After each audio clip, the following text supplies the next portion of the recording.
Hello and welcome to the Happy Glow. Today is episode 2. For those of you who didn't watch last week's, I am Nicola, I am your host, and today is going to be an interesting and deep and emotional episode.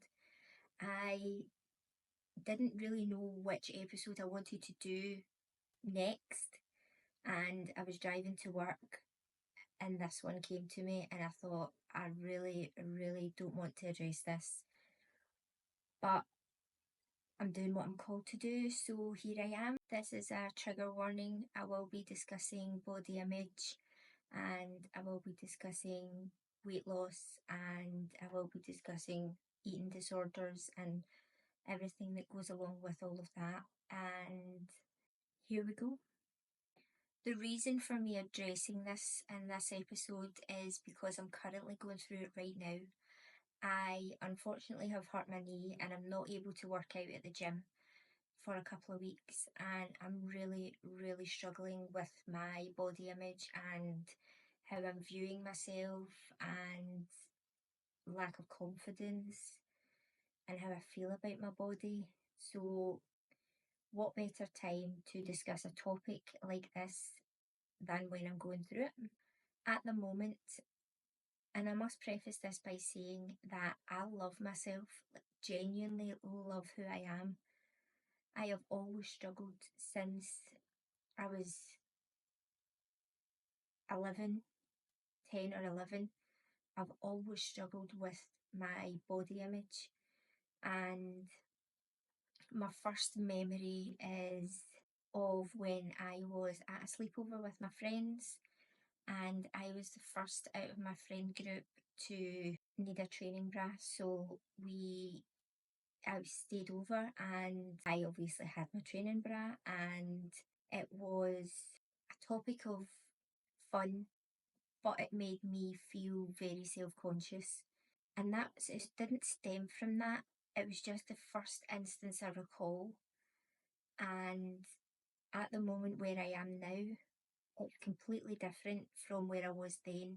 The thing about your image and the way you view yourself, especially when your weight or your body composition fluctuates through different periods in your life or through different times of the month, it fluctuates as well. And the issue with being comfortable in your body at all points in your life and all cycles and all points in the month, if you are in a monthly cycle like myself, it's really hard to finally feel confident and then it changes. So it's always changing, and I think that's the toughest part. And you're not any less worthy because you are any shape or size. You're not any less worthy because you're not fully comfortable and confident in your body. And you're not any less worthy because your body's different from maybe your friend or someone you look up to. You're not any less worthy than anyone else. What I found difficult coming to terms with it, and I didn't realise how much it actually affected me, was all the images that we were shown. If you're a 90s kid like myself, men and women were shown in magazines as being buff if you were a man, or stick thin, basically skin and bone if you were a woman. And that was the poster people for acceptable bodies and acceptable body composition. There was no deviation from that model that they showed you, or that actor or that celebrity. There was no deviation, and as soon as there was a deviation in any one of them, they were talked about terribly. I can't even fathom how someone actually thought writing those stories and writing those things about those people were even remotely acceptable. I would never speak about anybody like that. The fact that I have spoken about myself like that actually breaks my heart, because I would never speak about anyone else like that. So why is it acceptable to do it to myself? or why is it acceptable for you to do it to yourself? It's not. It really isn't. And if you're trying and making an effort in whatever way that looks like for you, I don't think you have the right to judge yourself with how you look in that process. I don't have the right to judge myself with how I look during the process either. And I'm not going to say that there are so many bigger things in life. I hear that all the time. Yes, there may be bigger things in life, but in my world, in my life right now, this is a struggle that I'm dealing with, and I'm not the only one. So, as much as there is so much going on in the world, and my heart breaks for everything that's going on, my heart also breaks for myself because I don't want to feel like this about myself.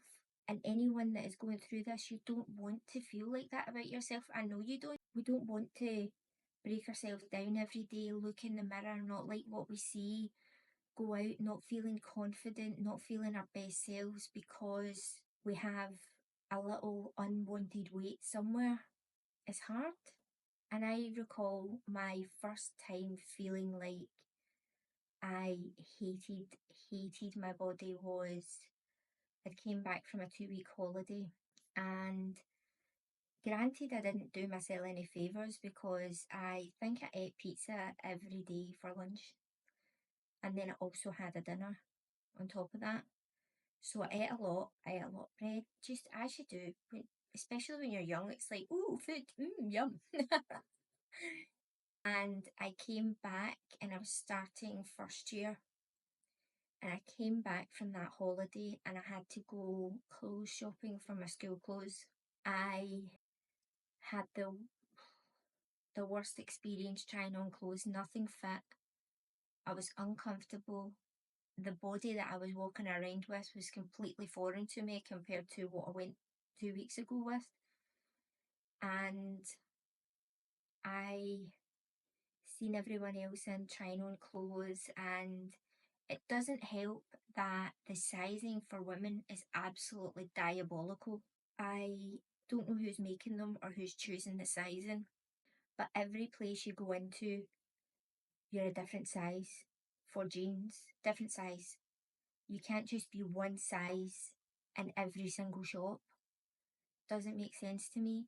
So, as a young, impressionable preteen, I was trying on clothes and I was trying on skirts, and as you do, and everything that I was trying on, I was having to get the biggest size that they had, which was a size 14. The biggest size being a size 14 anyway is shocking, but that's another issue.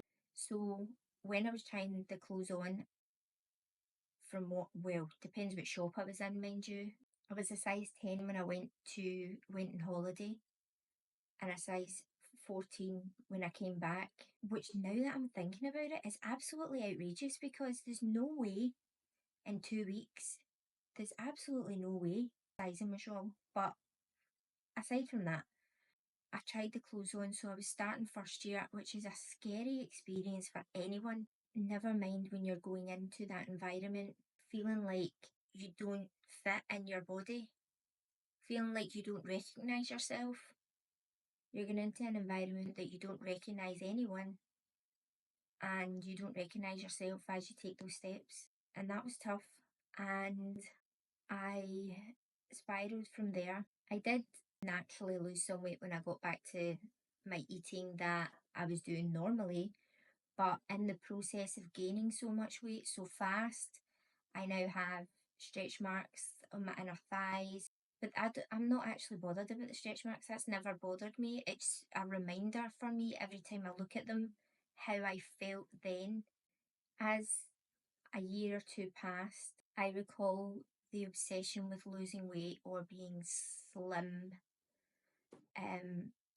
was in overdrive at that point, and I began to develop an eating disorder. I'm not proud of it, and thankfully I was able to come out of the other side of it. I went down to a size 8 at one point, and I recall like obsessing so much over my intake when it came to food. If I ate this, then I had to do X, Y, and Z in order to not absorb the calories or the weight from that food, which was so unhealthy. Then gradually over time, I thought I got over it. It was always there as a niggle in the back of my mind, like it never left me.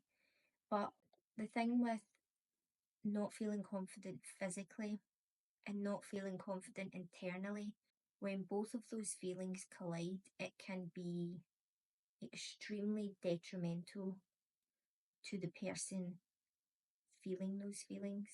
You will not value yourself. You will have very low self esteem. You will accept behaviours that you would never have accepted if those feelings weren't the case. You will hold yourself back from a lot in life because you are not confident in who you are and what you look like. You may even seek validation from outside of yourself in negative or toxic ways, or negative or toxic people. And the thing with seeking validation outside of yourself is it will never fully satiate you because you will never feel full from that validation. You will never feel full from the validation from outside because it's like throwing a penny in a well. It's not even going to touch the sides. You'll acknowledge that yes, that penny went into that well, but it will never penetrate, it will never fill the cup within because no words from outside, no words from anyone can fill a void. A void is endless. And until you pour into your own void to fill it and to find that self love and to develop a relationship with yourself, you will never feel full. You'll never feel sated. You'll never feel like it's enough. And that consistently chasing the validation from others will result in toxic behaviours. You'll exhibit toxic behaviours in the pursuit of that validation. And I don't mean toxic outwardly, it could be toxic inwardly. You will disrespect yourself and disrespect your boundaries, and you probably won't even have any. And you'll accept subpar behaviour in order to feel validated. The thing with chasing something that can never be caught because you're not chasing the right thing. So you will always feel like you're running. You'll always feel like you are moving towards something that consistently is moving further away from you until you go in and realize that the love or the validation or the respect that you have seeked from others, the moment you give that to yourself, the moment you start going inward, your whole life changes. Completely changes. The deeper you go, the tougher it's going to be because you're going to have to uncover all of these things, and it's unpleasant and it's emotional and it's tough. But the alternative is living with a void that can never be filled, no matter who you go to, no matter what you fill it up with. It can never be filled unless you fill it from the inside out. And fast forward to the moment that I'm in right now. I know it's different than it used to be because as much as I don't feel as confident as I have been feeling the past couple of weeks, it's different because my inner world is still the same. I still love who I am. I still love how much joy I feel each day because I choose to find the joy in the little things. I love how much I appreciate everything. I genuinely, I like who I am and I love who I am. And that has not wavered. It took me a long time to get here. And I will be damned if that shifts. My consistent issue has always been with how I look. And I went through a stage 2017, I think it was, I got a personal trainer and it was great and I really enjoyed the exercise. I love the gym, I do love it, but back to the point. And I got a personal trainer and it was great. And I was down to probably my lightest. I think I was about 9 stone, but I was still unhappy with certain areas of my body. I still wasn't content. In fact, I was even more critical and I would pick at even more things. And I looked great. I don't know why I was looking in the mirror and seeing something different. Because looking back now, I looked great. That's not the version of me I seen when I looked in the mirror. So that has taught me that I can't trust what I see when I look in the mirror, especially when I'm negative about my body when I look in the mirror. I can't trust it because it's biased, negatively biased. So whoever that little voice in my head is at that time when I'm looking in the mirror, she doesn't know what she's talking about. Not that I know much better, but that's on last week's episode. I was talking about your belief system and it goes unchecked for long periods of time or certain periods of time. And for instance, this is one of those things that I've left to go unchecked for too long, far too long. Even during lockdown, I put on, I think it was the heaviest I'd ever been. I barely looked in a mirror and I really, really, really did not like myself. But also, that was the turning point for me when it came to digging deep and going within and finding my happy glow. And I found it. It took how many years? 4 years, 5 years? No, it didn't take me that long to find it. I think it took me about a year and a half to find it again. And it's taken me this length of time to protect it because I will be protecting it. um, but we go through different points in our life where different things will happen. Mental health is a massive thing. It could even be maybe an injury or something along those lines that is preventing you from being able to do the things you want to do with moving your body. And that's when the voices start creeping in. And if it goes unchecked, then they can run wild. And by the time you get to the point where you are able to move your body the way you want to or the way you feel comfortable doing, you will be so hard on yourself to get moving that you won't be doing it from a place of joy. It'll be from a place of guilt because you haven't been moving for so long or X amount of time.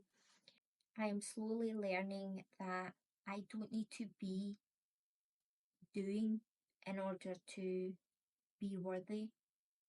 I don't need to be a size anything. I don't need to be this fit. I don't need to be 100% comfortable and confident in my body every single day of the week. In fact, if I was, that would be a miracle. If anyone was, that would be a miracle because bodies fluctuate for different reasons.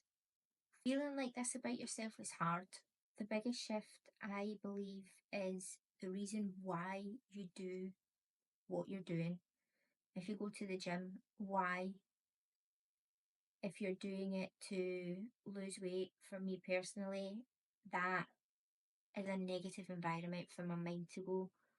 And I then get to gym guilt if I don't go. The mindset you have going into something is your biggest tell on how that situation is going to go. If you go into it with a mindset of, I'm going to go 100% here and this is what I want to achieve and I'm going to restrict my food here and I'm going to work out 7 days a week or I'm going to go to the gym twice a day. That's unhealthy. That is an unhealthy mindset.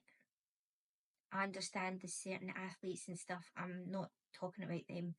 I mean, as an average person, that is unhealthy.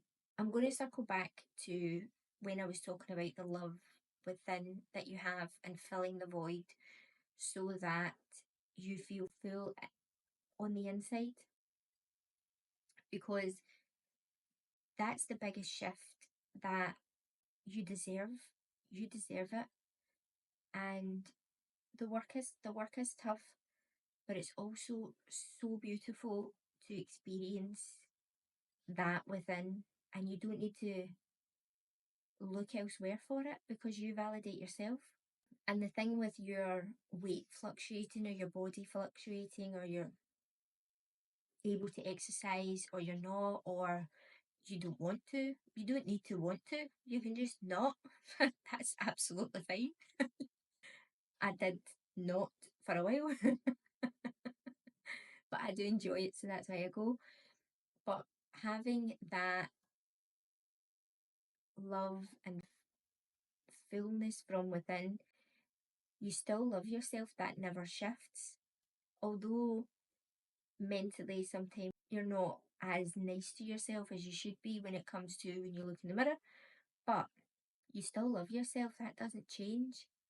Whereas if you have the void, you will not be nice to yourself mentally. Maybe, not everyone, maybe some people may not be nice to themselves mentally, and because there is no full on the inside to counteract that negative bias, you believe it. You believe those thoughts to be true, and you stack those negative thoughts that then become beliefs. You stack those negative beliefs on top of one another, and you build your internal home on a shaky foundation that could come crashing down at any minute with one negative word from the wrong person, and that house will come crashing down because it's not built on a strong foundation. It's not built on self-love. It's not built on caring about yourself, loving yourself, respecting yourself, having boundaries, enforcing those boundaries, treating yourself with kindness, mentally and physically. Mentally is a little bit tough, I will admit. We go through stages. One moment we're like, yes, we've got this. The next minute it's like, no, I thought we liked ourselves. Not today, we don't. Okay. I thought we felt good in our body yesterday. Well, not today. Surprise. That's what it feels like. But if you have a foundation that's built on all those things, then your internal home is solid, solid as a rock. So even if you don't feel your best one day, your foundation in your home is still perfectly standing. There's no wavering in it. It's still standing tall, and it's filled with love. And the next day you might be feeling great. You might be feeling like your best self. Strut your stuff, do a little dance. And the internal home and the foundations have still not changed. They're still the same. And it's the best shift. And now it doesn't matter what anyone says. Someone could say anything negative. I got a comment on my TikTok the other day saying, "Oh no, not another Lorraine Kelly. Ha ha ha. Your joke is hilarious." Funnily enough, it was after I posted this video, posted my first episode to say that, and I was discussing about my voice and stuff, and I thought, it's so typical. But now, because the internal home and the foundation are solid, I just laughed. Just, if the joke was funnier, then it might have been better, but it was, I mean, that's a compliment. I've got off track again, but even when it comes to, this is part of next week's episode, romantic partners.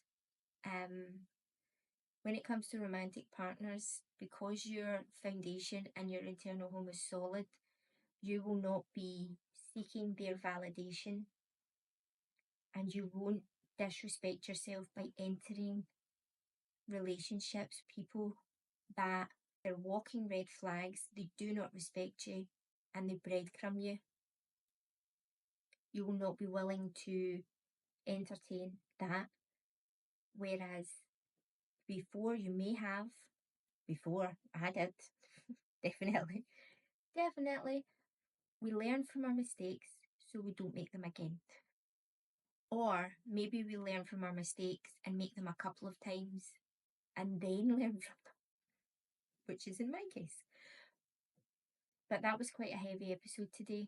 And I just wanted to say that if you can relate to any of this, if you have been through it or if you're going through it, I would love to send you a big hug because it's not easy, it's tough, it's challenging, it's mentally draining, but it won't last forever.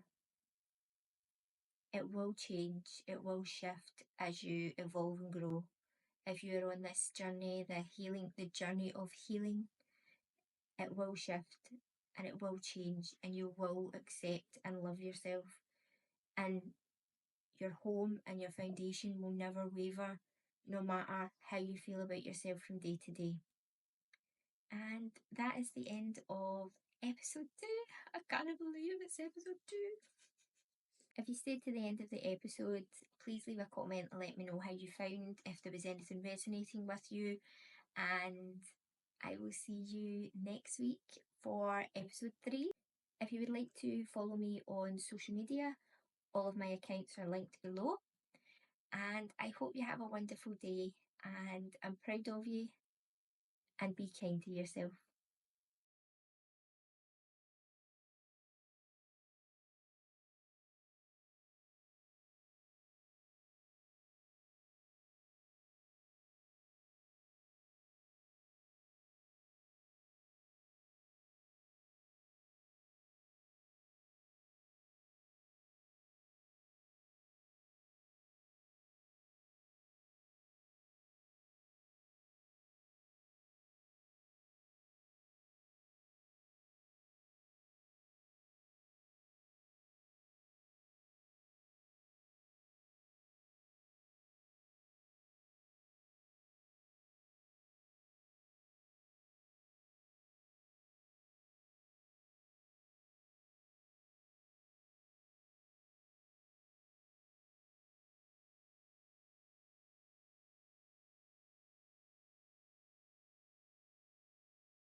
Full from